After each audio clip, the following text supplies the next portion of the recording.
biarkan saja waktu berlalu, amal juga tidak kita habiskan untuk tidur begitu, nyampe juga ke akhirat.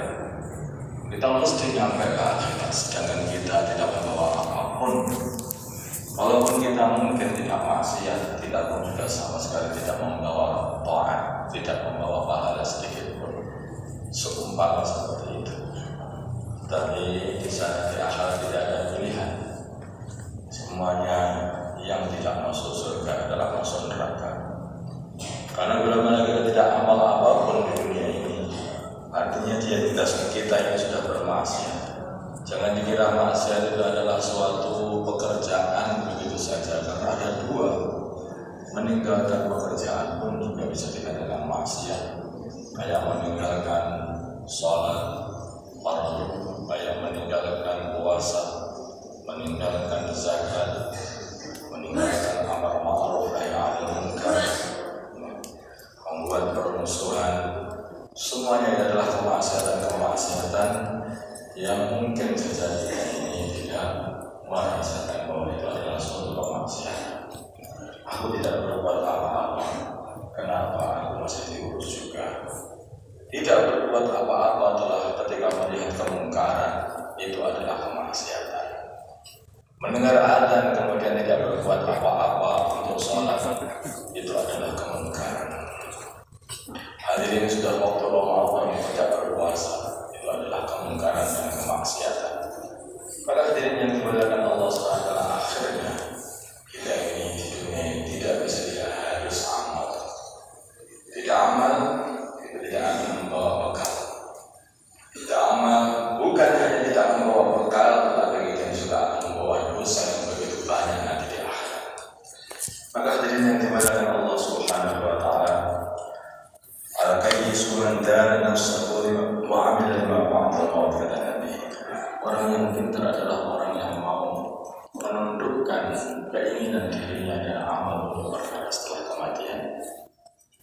Memang orang pintar gambarnya seperti ini. Ada dua orang yang dikasih duit bekal oleh orang tuanya. Maka seseorang yang satu dia habiskan bekalnya ini selama hari itu. Dia habiskan lagi sampai dia berumur banyak pun dia tidak akan mendapatkan apa-apa. Sebaliknya yang satu lagi dia tabung bekal dia itu. Sebagian sedikit saja yang dia makan, kemudian yang lain ditabung lagi. Lama-kelamaan ketika dia itu sudah besar, maka dia bisa membeli berbagai macam keperluan orang dewasa. Dia akan membeli rumahnya dengan hartanya dia sendiri. Dia akan memberi kendaraan dengan harta dia sendiri. Semua orang terheran-heran, wahai fulan, kenapa engkau mempunyai rumah, kenapa engkau mempunyai kendaraan, sedang kami tidak punya. Ketahuilah, ketika kalian berfoya-foya dikasih bekal oleh orang tua kita, maka aku tidak berfoya-foya. Sedikit saja yang aku pakai untuk makan, tetapi yang lainnya aku tabung. Inilah akhirnya ketika kita sudah dewasa akan sangat berbeda. Maka hadirin yang dimuliakan Allah Subhanahu wa Ta'ala, itulah gambarannya orang hidup di dunia. Kalau kita hidup di dunia, kita habiskan hanya untuk berfoya-foya di dunia. Kita habiskan untuk kenikmatan dunia. Maka ini seperti yang dikatakan dalam Al-Quran, adhabtum tayyibatikum fi hayatikum dunya wastamta'tum biha. Karena telah habiskan kenikmatan dunia, kenikmatan ini semuanya di dunia, kalian tidak mendapatkan apa-apa lagi di akhirat. Hadirin, tetapi orang yang pintar, sedikit saja dia ambil keperluan dunia secukupnya, sedangkan selain itu hartanya akan dia kirimkan ke akhirat. Dia akan kirim sana ke surga. Dia bangun rumah-rumah di surga. Dia bangun juga perkebunan di surga. Maka akan sangat berbeda kematian orang yang telah menyiapkan kematiannya dan kematian orang yang sama sekali belum mempersiapkan kematiannya. Akhirnya suatu kematian adalah satu perkara yang sangat menyakitkan. Di antara sakitnya kematian adalah sakitnya perpisahan dengan yang paling dicintai. Seseorang yang mati dia akan berpisah dengan istrinya yang dicintai. Seorang yang mati akan berpisah dengan anak-anak yang dicintai. Dia akan berpisah dengan rumahnya yang paling dicintai. Dia akan berpisah dengan perkebunannya. Dia akan berpisah dengan hartanya. Dia akan berpisah dengan tabungannya yang ada di bank. Hadirinnya telah ditabung berpuluh-puluh tahun. Maka ketika dia mati secara serentak berbarengan, dia akan berpisah dengan itu semuanya.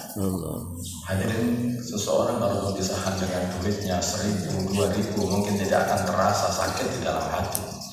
Tetapi kalau dia berpisahan dengan duitnya berjuta-juta, beratus-ratus, bermiliar-miliar, maka padahal dia telah kumpulkan juga berpuluh-puluh tahun, maka hatinya akan hancur saking susahnya. Itu baru masalah duitnya.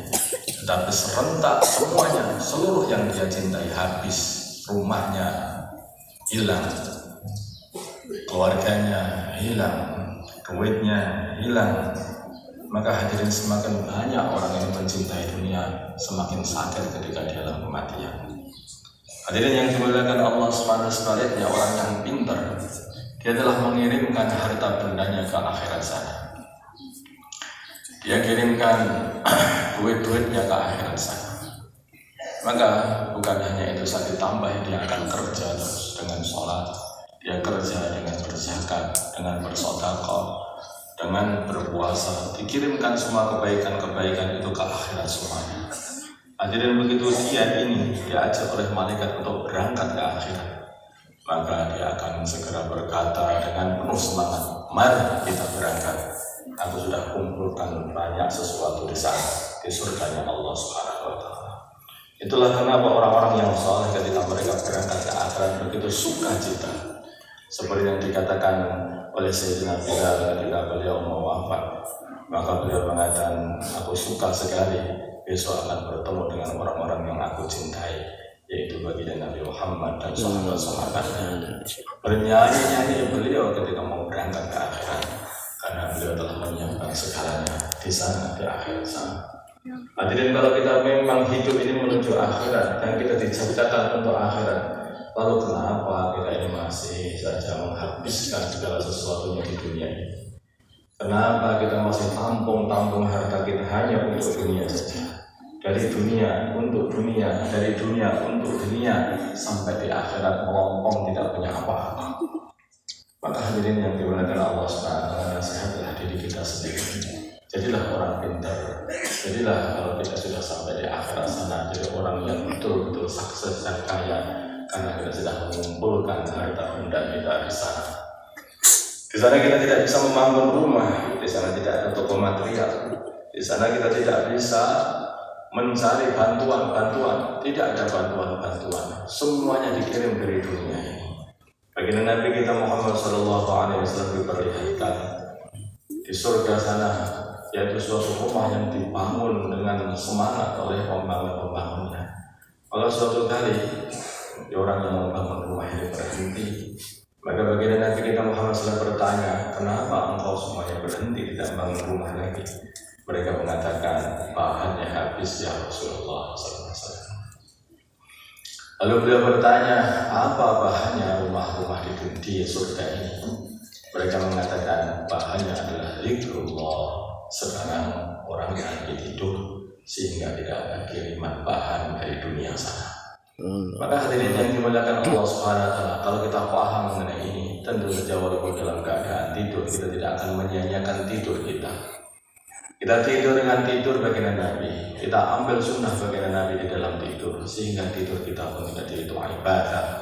Walaupun tidur pun, maka orang-orang yang ada di surga sana akan terus membangun rumah-rumah kita.